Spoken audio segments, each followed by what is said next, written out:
Hey guys, I got this power jack unit several years ago. Um, Never really worked that well. Came damaged. Um, when I purchased it, it was a,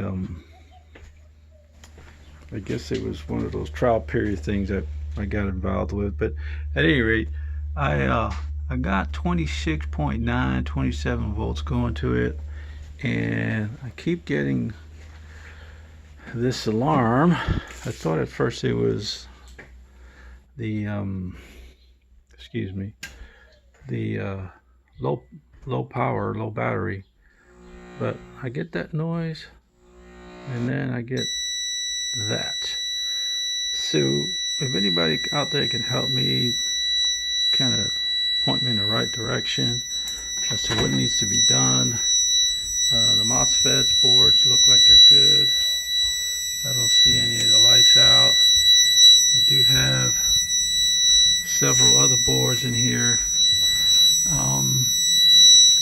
So I don't know which one of these needs to be fixed or replaced, but if anybody can point me in the right direction, I would really appreciate it.